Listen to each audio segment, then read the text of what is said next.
Hello and welcome to On the Court, hosted by four guys who have never been on the court. I think none of us have ever been on the court before, just to be clear, right? I've played recreational basketball. Okay, I couldn't really tell. My name is Arjun Narayan. I'm Shribam Kondo. I'm Camille and Danny. And I'm Rohan Patel. And as you can see, On the Turf is trying something different. We're all starved for football content right now. We're in kind of the doldrums of the football entire year. You know, June and July. Yeah. OTAs are getting started. You don't love OTAs? Sorry? You don't love OTAs? Oh, yeah, OTA reports where everyone says they're in the best shape of their life. Lamar Jackson puts on 20 pounds. He lost 20 pounds. 20 pounds. Players getting arrested. Yeah, well, the Chiefs, Kansas City has been busy, that's for sure. But we're not going to talk too much football today. Maybe we'll talk about the whole NBA versus NFL player debate later on. But we're going to talk about the NBA Finals.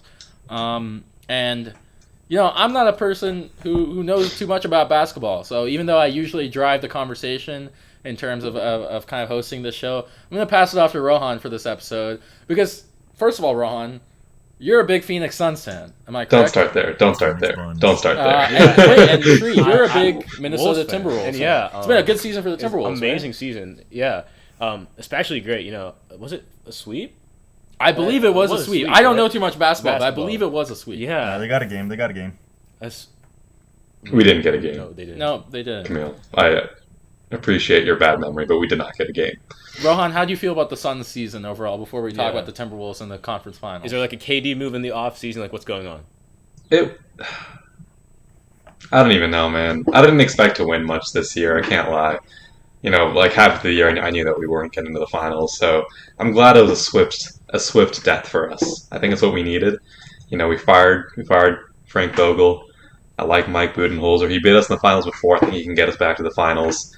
I'm gonna retain an optimistic viewpoint, except for Bradley Beal. Bradley Beal sucks. The trade was awful. Worst contract in the NBA, you think? I think he's definitely the worst contract in the NBA. He's paid top 10 in the league per year.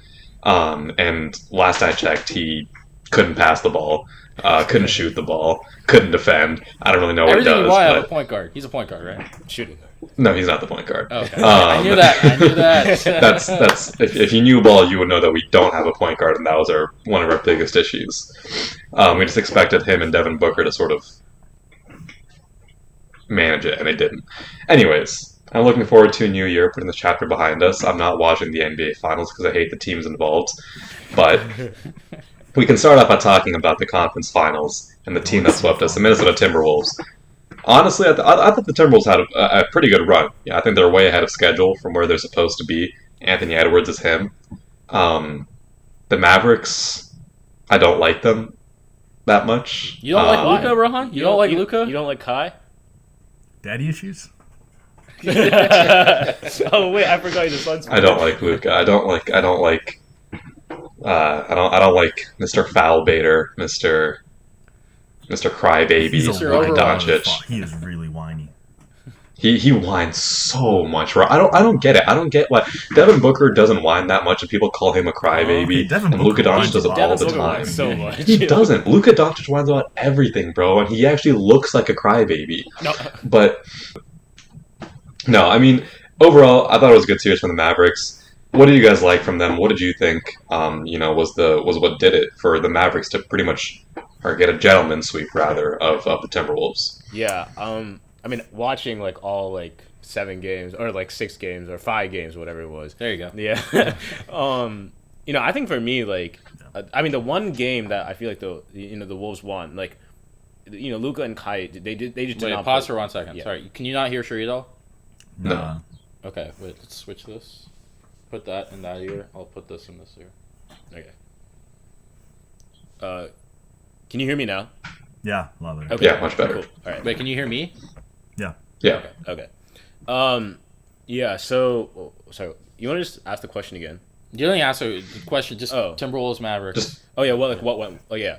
I think for me, Luka and Kyrie, I think going into it, we all thought that if we can hold Luka or Kyrie down, with Jaden McDaniels or someone, we'd get it in the bag. But as we all know, they're both unguardable. Like there's no as good as Jaden McDaniels and as good as the Timberwolves defense is, like we just couldn't hold them down. Gobert sold like multiple times, so we don't really want to talk about that. But I think for me, it's just like the Celtics are probably the most complete offensive team in the NBA. Like they had the highest offensive rating. I think like of all time, like top 10 of all time. And, there are multiple games where like Cat and like Ant sold, and, Luka and Kyrie, like they're both like combining for over 30 points each. So I don't know. I think for me, it's just going to be an amazing finals. I think like the Timberwolves went farther than anyone ever expected. And yeah, it's a young team. So yeah, hopefully they get back, and good luck to the Mavs. Yeah, I mean, Timberwolves, they had a great team, very well constructed. I honestly thought they were going to win the series over the Mavs. I think the big issue between the two teams is you just have two closers in Luka and Kyrie that have such great experience and really just have that clutch gene where the Wolves never really experienced that type of series before. They weren't really prepared, I guess. But I do want to say that the Gobert slander is very unwarranted because I've seen everybody just completely dumping on him after this series. I saw a stat where it said per 100 possessions with Gobert on the court, the Wolves are giving up 110 points per 100 possessions, right? And without him on the court, they're giving up 135 points per 100 possessions. So that's a 25-point differential, and it's also below the Mavs, regular season offensive average. And somehow the takeaway that everybody's having is Gobert sucks, and he got exposed, and he's terrible and overpaid. When really people just like waiting for whatever excuse to jump on the guy and hate on him. So that was just very unwarranted in my opinion. I think he's a great player. I think where they really lost this series is Karl Anthony Towns just tossing up threes nonstop, bricking everything. He had that one game where he shot well, and that was about it. That was just terrible to watch. But somehow he escaped a lot of the slander that Gobert got. So I don't know what the deal with that is. Yeah. Sorry, can I go for it. Yeah. I mean, I completely agree. I think for me, like, there were games where, like, Anthony Edwards did not perform, and, like, the Wolves, they were still in the game. They won the game. But, like, each time Cat didn't perform, they lost the game. Like, in the Nuggets, like, Game 7, Anthony Edwards, he was just not playing well. But Cat carried them, like, throughout the entire game. So, I don't know. I think Cat, for me, was, like, kind of like the X factor for the Wolves more than, like, anyone else. Yeah. I'll be quick. I think, Camille, you hit it on the nail. They have the closers. The Mavericks had the closers. They had the clutch gene in them. Why are you laughing at me? Let me give my take, bro. I know a little bit. Come on now. No, I think Luka and Kyrie, they showed why they're the stars of the league. Kyrie defeated all the narratives, bro. You gotta keep it together, man. We gotta keep this professional. All right, I got that's my bad. I think on the Timberwolves side, they have a decision to make this offseason, I think, regarding Karl Anthony Towns and whether they feel he can be, the contributor to unlock Anthony Edwards. Because I think we did see throughout the series that Anthony Edwards was getting doubled and tripled at points, and that was limiting the offensive production of the Wolves. And he still has a ways to go. He's only 22 years old. He can still elevate his game. Yeah. But it's whether the Timberwolves this offseason can surround them with pieces. Are they going to keep Karl Anthony Towns? How are they going to replace Mike Conley, who's likely going to be gone this offseason? And maybe get a star point guard to support Anthony Edwards. So I think it'll be a really interesting offseason for the Wolves. I think there's a lot to be excited about. I personally love Anthony Edwards, the player and the personality, so I can't wait to see what he can do. And I'd like to also apologize on air to Hojin Choi, friend of the show. I slandered the Mavericks after Game 1 and said it was the Timberwolves series to still win, and the Mavericks were going to lose very swiftly. I hate my words very quickly, and Hoj popularized, it seems, my failings on social media. So I'd like to apologize to Hoj and the rest of the Mavericks fan base for doubting you. I'm sorry I did not respect your game. Yeah, I mean, I think you guys hit it with Cat. I think he was a big disappointment this series. So is Anthony Edwards, obviously. I think that for the Timberwolves, your core is young. Anthony Edwards, Karl Anthony Towns. They don't have too much playoff experience. Get that under them, and I think that next year you are going to be in a good position to compete. The roster makeup, I think, is remarkable. What they've done. You have, usually people are straying away from bigs. The Timberwolves went with, they have 3 impact bigs in Naz Reid, Cat, Gobert, and they have so much length defensively. Naz Reid, the GOAT. But I disagree with Camille, though. I think Rudy Gobert, actually, no. I think Rudy Gobert does get too much slander, but the Wolves do have a Rudy Gobert problem. And what that is listen, this guy in the regular season, he's great. He's a defensive menace. He's such a great rim protector. But when you look at what they gave up to get, remember in that trade, they gave up 5 first-round picks. And you look at what other big men are doing in the league. Think of Anthony Davis, Bam Adebayo. Those are guys who are high-impact defensive players. Not as high-impact as Rudy Gobert, obviously, but they're high-impact players. They have better switchability on defense, and they're not offensive dead weight, quite frankly. Yeah.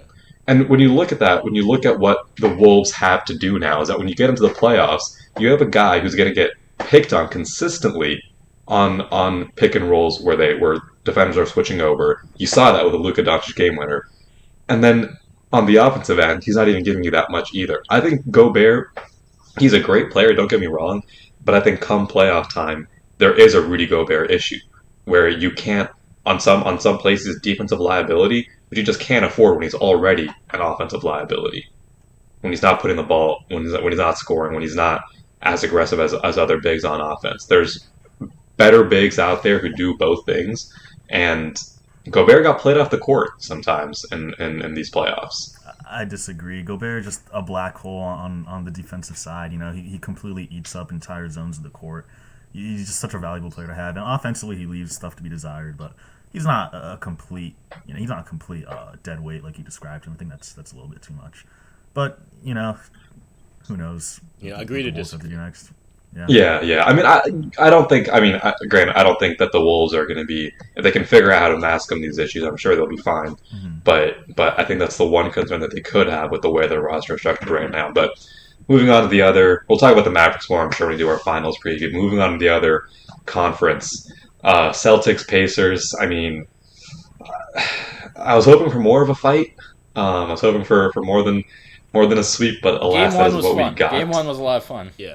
Yeah, I mean, Game 1 was fun. So was, all the games so were, game but Game 2. 1, you could really see. I feel like the Pacers they could have had momentum going into Game 2 and kind of dissipated in overtime of that game. Yeah. I think the big disappointment was that the Pacers just couldn't get the win in Game 1, which was a very, very winnable game, unfortunately for them. I mean, I don't know. The Celtics team, right? I mean, we'll talk about it more in the finals. The Celtics team seemed nearly indestructible all season. They coasted through the regular season, coasted through these playoffs. Are there any issues with this team, do you guys think? Or are they heavy finals favorites for you? Look, again, preface this with saying, rookie ball knower, but Jason Tatum, he's a great player. I think we all agree, top 10 player in the NBA, probably higher for a lot of people. Especially that one guy who keeps coming up on my Instagram reels who seems that he thinks Jason Tatum is the next MJ. But I believe Jason Tatum can be a very streaky player. Yeah. He's not a consistent player in the same vein. Again, we'll get to the finals later. In the same vein of Luka Doncic or Kyrie Irving, who can close out the game for you. I mean, I remember watching the series multiple times in both the in the Pacers series and the series before that, where Tatum had the ball in his hands and wasn't the one to close the game down. I mean, Drew Holiday was really and Jaylen Brown were really the MVPs, I'd say, of the playoffs so far. So when the brass tacks, when you have to perform, are the stars of the team going to perform? And I think that's the liability for the Celtics. Can these other players come in? And also you have the big looming question of Porzingis. Can Porzingis play? Can he be there in the playoffs? Because they're saying he should be ready for Game 1. They're saying he should be ready. So if he's available, I think that's the wealth that the Celtics team has. It has 5 players who on any given night can drop 20 points on you and can be the reason you win the game. But can their top player do that for them? That's the big question, I think. Yeah, I think when it comes if they have a lead, Jason Tatum has been known for if they have the lead, he'll put them past that. He doesn't. But if it's a close game, it's Jaylen Brown and everyone else rallying together. But I think for me, it's just the Celtics have so much rest, going into the finals. They might get KP back, and I think for me, Luka's been to the conference finals multiple times, but he hasn't been all the way here, and that just speaks to how important Kyrie is going to be for the Mavs because he just comes with a wealth of experience in the finals. I just don't know, obviously we've seen the durability from Luka. We've seen every single time they show his injury list. He's been able to push through with all of them, but it's just a question of fatigue for me with the Mavs. But I think again, I don't think it's a question of whether or not like Boston performs or not. I think it's all just dependent on the closers. Like I think like the ceiling for the closers is higher than like all of the Celtics team, but I think the Celtics just have better consistency all around. And so like I expect this to be like a 6-7 game series, just like everyone does. So it'll be exciting. Wait, pause on the Celtics talks. Are there any like before we move on to the finals? Any thoughts, notes on the Pacers on their performance in the series? I mean, I thought it was what we expected them to be, a good team, but just not good enough to match up with the Celtics. Halliburton getting injured didn't help them at all. But I think this is a good team for the next few years to watch. Siakam's supposedly going to get a max contract. We'll keep the core together. And this is a really young team that wasn't supposed to be here yet. A lot of young role players who really stepped up in big moments. I think Tyrese Halliburton, his play sort of deteriorated down the stretch, especially in the playoffs. But his first time really there, leading his own team in a game like or in a deep into a playoff series. So I think they have a bright future. It is what we expected, unfortunately. But yeah, any other thoughts on the Pacers? Then we'll get into the finals. I'll just say really quickly, the Pacers are an extremely fun team to watch. I think Siakam really took over, especially, and put on a great performance in the Eastern Conference Finals. So I think that the thing is they really had a chance this series when healthy. They just kind of had all the cards going against them. Their best player got injured throughout the series, and they just didn't have enough juice to get there. But I think with a healthy season, all their stars getting healthy, and more chemistry building with the squad, I think they can make a run again. Yeah, I mean, to be honest, I don't even know if it's controversial or not at this point, but I think the Pacers are just so much more efficient without Halliburton. Like I don't know. Like I think for me, like the role players like come in, like I feel like the synergy is there, and I know like 2 of the games with like Hallie could have gone like the Pacers' way, like when he was healthy, but I just felt that they were just so much more efficient like in like the games without him. But again, like Siakam was like the number 1 option for that team, and like I think they will like retain him, and like there won't be like any trade talks or anything. But that's like something that I think is just a controversial like take. I don't know. I think Carlisle is kind of a clown, but that's just me. Because like, every game that I looked at, like the Pacers were up in the final few minutes, and it's just like you just know that they're gonna blow it. Like it doesn't matter, just because the coaching decisions are kind of suspect, and it's like, what are you doing in these final few minutes? But again, I don't really know much about basketball, but just to the untrained eye, Yeah, I mean, I don't think any of us do. Our credibility is really good. We're really selling it, guys. seem kind of like a clown to the untrained eye. All right, move to the finals round. Yeah. Okay. All right. Well, on that note, let's get to the finals then. So Celtics Mavericks. I'm gonna go on my. Let me first do my rant here. I hate this final so much. I actually despise these finals so much. First of all, on one side you got two of the most unlikable players in Kyrie and Luka. Actually, I don't think yeah, Kyrie's I don't like both. I don't unlikable like anymore. either I think of he's them. so like emotionally mature and like His politics leave something to be desired. His politics, his questionable comments I mean, about you gotta certain love the groups. growth. Like, I mean, you. I think we all saw him. I'm just saying, all right, if we're treating Kyrie Irving this way, I really hope you guys treat Aaron Rodgers with all this growth Yeah, next season as well. Let's not ask. I'm not Kyrie treating to Kyrie say Irving those well. people. I don't support a lot of his things. Luka Doncic, crybaby, just all around annoying person. And then the Celtics, just the most despised probably team in the league in history, outside of maybe the Lakers. So just two really unlikable franchises that are going at it. I might refuse to watch, but You'll watch. This is like me every year, just saying I'm not going to watch the Chiefs in the Super Bowl. Yeah. And then he was there. He got his nachos Ah, ready. He was man. all ready to watch. And he'll be there next year when it happens as well. but we'll see if I indulge. But I mean, what are your thoughts on this series in terms of what do you think is the biggest? What's the word? What are the keys for each side to win? What are the keys for each team to win here? Both looking at. I don't know what I'm saying anymore. What are the keys for each team to win the series, do you guys think? I'll start quickly, and then I'll pass it off to you guys. I think the biggest keys for the Celtics is their perimeter shooting. I believe they attempt more threes than any other team in the league. The Dallas defense has really improved throughout the season, especially throughout the playoffs, and we saw that in the Western Conference Finals against the Timberwolves, able to limit, whether it's Karl Anthony Towns' incompetence in certain moments, but they were able to limit the best players on that team. Yeah. Now, the Celtics certainly have more offensive threats than the Timberwolves do, but if the Celtics are able to shoot at the same rate of perimeter shooting, making those threes with Tatum, with Jaylen Brown, that they're used to, then I think this can be absolutely a series that ends pretty quickly if they're able to keep up that level of production.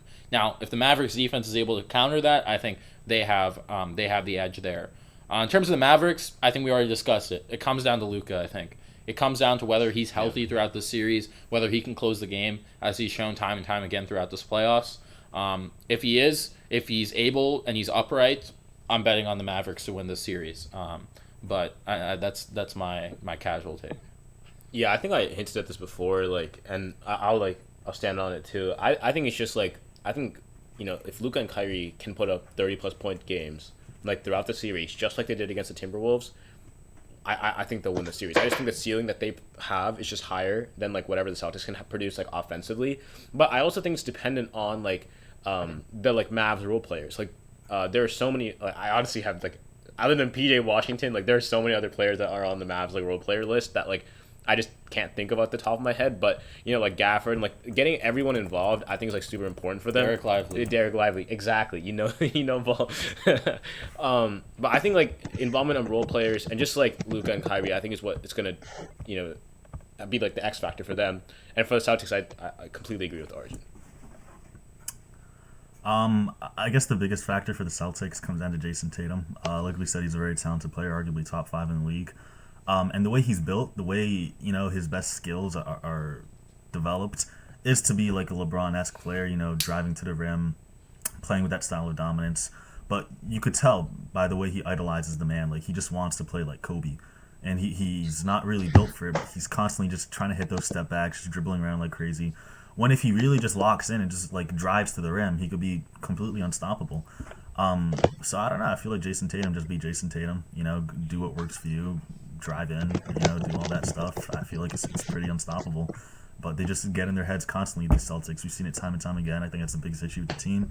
And that's why I kind of just view them as chokers, and they're fun to shit on all year. Every single year, just because they constantly choke and they always find a way to do it. And honestly, I think it's kind of going to happen again. I think the Mavs, again, they got that killer instinct with Luka and Kyrie. Luka's been playing ball professionally since age 13. Kyrie's been on a championship team before. They know how to get it done. It's an absurd offensive backcourt. They're going to be absolutely raining points on this Celtics team. And I don't know. I feel like they're just going to thrive off of the negative energy in TD Bank and win this series. And I hope they do, because as much as I don't like Kyrie and a lot of the players in the Mavericks, I just hate the Celtics. And God, I can't see them win. I can't see Boston win again, anything ever. Please. See, I'm in the same boat as you are. I can't see Boston win, but I also can't see Luka win, and therefore I have to root for the Celtics, which really pains me. He's gonna win something at some point, Ron. He's that good, sadly. Just not now, not before Devin Booker. But I mean, for the Celtics, I think you guys all make great points. I think the biggest thing is their I think their perimeter defense. I think that's what. No, Arjun didn't say that, but I think it's a perimeter defense. I wish I should have thought of that. Damn it. Where I was this close. I got the perimeter part. Where it comes down to whether or not they can stop the Luka Kyrie pick and roll action. Whether they can, I think that's the way that they're really feeding into PJ Washington, Derek Lively, etc. Can their wings and can their lead guard Drew Holiday put the clamps on these on Dallas's backcourt?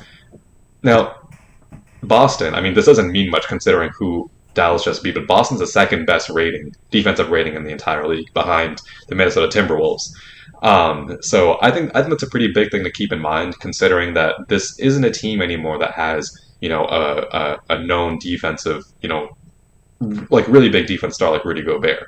Drew Holiday obviously is a very solid defensive player, but outside of that, this is just team defense. Derek White's a good defender. Jaylen Brown, Jason Tatum, are also above average defenders. Kristaps Porzingis is a good rim defender at over 7 feet. I mean, this is a if you're talking about well constructed rosters, this is even better than anyone I've ever seen before. And I think they can offensively. I'm not worried about them. If Jason Tatum is off, Jalen Brown picks up the slack. If he's off, you got Derek White, who's been performing really well. If he's off, Porzingis can still put up points. Offensively, I'm not worried. It's mainly about defensively. How are you going to contain Luka and Kyrie, especially in the playoffs when people are getting targeted on pick and rolls a lot. Dallas wise, I mean, you talk about the role players. The role players for me are good, not great. They're not Boston level great. I think it does come down to just Luka and Kyrie. Um, I'm going to pick something very specific, something hyper specific, and that's Luka Doncic's defense. Luka's defense has been outstanding in some games. Better for someone who has been historically a very below average defender. He's slow. I'm not going to say fat, but he's large for a guard. And he's been having really good defensive performances. I saw a stat, I think, that like he held Anthony Edwards scoreless when he was defending him. Will he have the same luck against people like Jalen Brown, Jason Tatum? I don't know. Again, offensively, I'm sure Dallas will do their thing. Luka and Kyrie will do their thing. But can they hold up defensively when you got more experienced wings in Jalen Brown, Jason Tatum, who are going to be attacking? Um, I'm not sure. But what are your guys' predictions then for for the series, for the finals? I'll go first. My head is saying the Celtics, but I'm gonna trust the emotion here. Emotion seems to get me in the right place usually with sports predictions. Give me the Dallas Mavericks and How did it work for you on that Chiefs Niners prediction? Just wondering.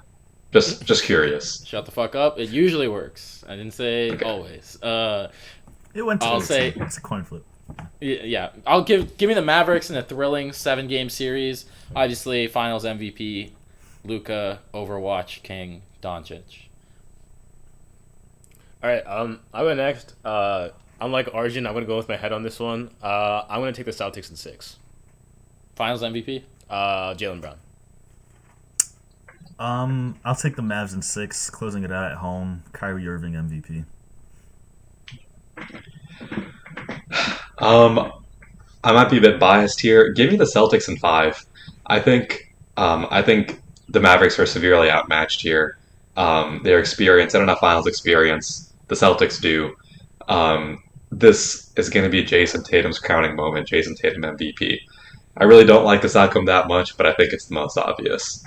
I mean, like, I would love to see, like, personally, like, the. Oh wait, he didn't say his prediction. Go ahead. Sorry. No, he did. Oh, he did. Yeah. I mean, I would love to see the Mavericks win. It's just like I just can't like see past like such a well built roster from the Celtics. Like offensively, defensively, like so many 2-way players on that team. And you just can't say the same about the Mavericks. So like I don't know. I don't know. But I I'm thought saying- the same thing. I thought the same thing with the Wolves, and then Luka just I was think too I good. like and Kyrie. Yeah, I mean, no, I agree. It's just like no, I think the Celtics are just like I think they're a different breed. Like I'm not even trying to like glaze or anything. It's just like the Wolves like you can see like where they've fallen apart in the past, but like the Celtics like I think in the regular season like 4 losses at home like total. Like it's just like absolutely insane like some of the things that they put up. So I don't know. I respect all like Mavs like predictions, but like I don't know. That's just Yeah, also, they beat.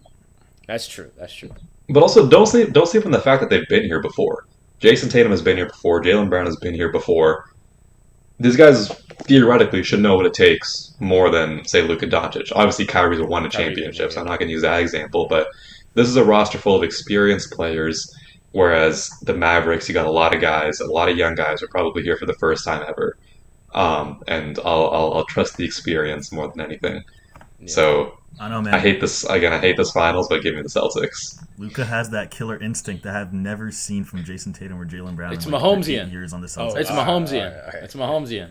It's true. Yeah. Oh my Yeah. god! I mean, Oh my I will God. say though, like You guys make me sick. just accolades alone, like Luka has done like so much, like more like I saw this the other day, like more All NBA teams than Steph Curry, and Luka has been playing like for what 5 6 years, years. 6 years now, and he has 5 All NBA selections, more than Steph already. And if he wins this championship, he's getting his LeBron he, on career he's statistics. yeah, which is actually like crazy. So like, let's say that like I don't know if this is sustainable, but clearly it is for Luka.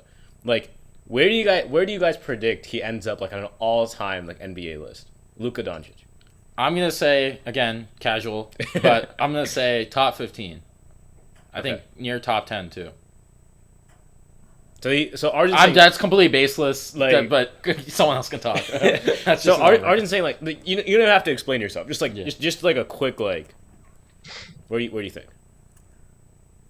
I don't know. The Bron comparisons were happening 3 years ago, and when you look at the stats and what he's doing, it's still on that pace. I'm not saying he's as good as Bron. Nobody will ever be, in my opinion. But I think he certainly has the track to be at least top 10 when he finishes his career, if he could get a couple of rings. And especially this series will go a long way. If he wins this series, this will really, really help his perception. Yeah, if he wins this, I'll say like certifiably top 10. Even still, I'm going to say fringe top 10 as of now. I think I think the stats will speak for themselves. I just think I think the NBA is changing. I think it's increasingly harder in like a post super team era to win multiple rings, and really string playoff appearances and long playoff runs together. He doesn't have an MVP yet. Maybe he should, maybe he shouldn't. Whatever, you can have that argument if you want. He will win MVPs in the future. But I think it's going to come down to the ring argument, and it's just tough, I think, to predict how many people are getting right now.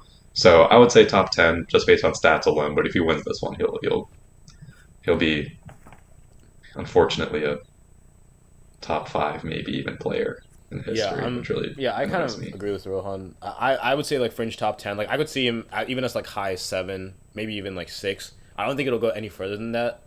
Like me personally. Just because of like, I think there are just so many superstars like around the NBA. Like the West is stacked. Like each year, I mean, like obviously there's a lot of older players. Like the entire Clippers roster is like over 35. Like for like the main players. But I think the West is just so stacked. Like Anthony Edwards and the Wolves, I think will have maybe a ring. I think like SGA and like the Thunder will have a ring like here and there. I just think that there's just so many possibilities. You never know when it comes to the playoffs. So I'm gonna say like fringe top 10. Fringe around like the 10 area, but I could see him going as high as 7 or maybe even 6. Okay, guys, seems we're approaching the end of this episode. I have a fun topic to end us, though. Yeah. Tangentially related to basketball. As everyone knows, as a lot of people know, Inside the NBA is coming to an end next year, hosted by Ernie, Charles, right, Shaq, and I always forget who's the last guy's name. Kenny. Sorry. There's 4 of us here. There's 4 of them on the show. I think it would be fun if we discuss which one of us are each of the members of Inside the NBA, given that it's like the most beloved sports talk show and it's coming to an end next year. And who knows if we're going to talk about the NBA. So whoever the most casual is in that group, I think that can be Arjun. Okay. And no, then- not in terms of the NBA. Just we can apply football to it. I think between us. I think you're Ernie. You lead the conversation. You keep us. I agree. You keep us together. But you also have some bad takes that Ernie doesn't have. You also like to poke the needle or poke the bear a little bit more than Ernie does. But I think all in all, you are. Rohan, I'll counter you. I'll say I believe I agree with your assessment. I think you're Shaq. Yeah, I was about to say the same thing. I I was was about to say the same thing. You're I thought overly I was emotional. going to Rohan say Charles. is- Rohan is- I want to be Charles. No, Rohan is No, Wait, why no, am I definitely Shaq? Camille is Charles in my opinion. Yes, thank you. Wait, why Rohan, am I? you're Why am most I definitely- Charles? We're so Shaq. He's so dude. Shaq. Rohan is Shaq. Yeah. Wait, hold up. Why am I Shaq?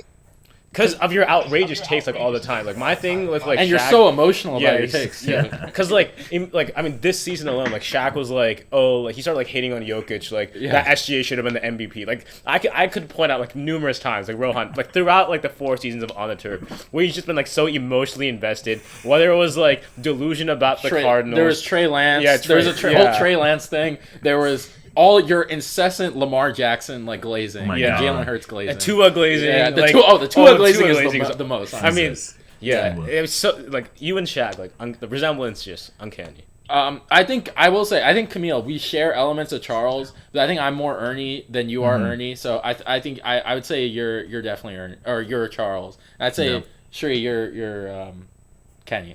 That's fine. Kenny's the most like level-headed. Yeah, I I think mean- of the group. Kenny has rational takes. Yeah. yeah.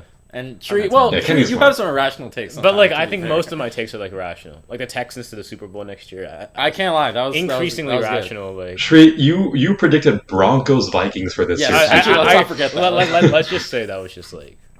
Nothing, nothing could be yeah, more I was trying, irrational.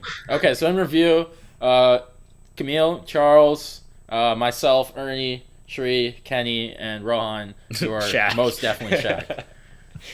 Hey, listen, Shaq had a dominant NBA career. Okay, we're so, not talking. Alright, We're talking not- Shaq the analyst, Oh, yeah, not Shaq the, not the player. Shaq the Nobody's player. saying you are a Shaq in that sense, bro.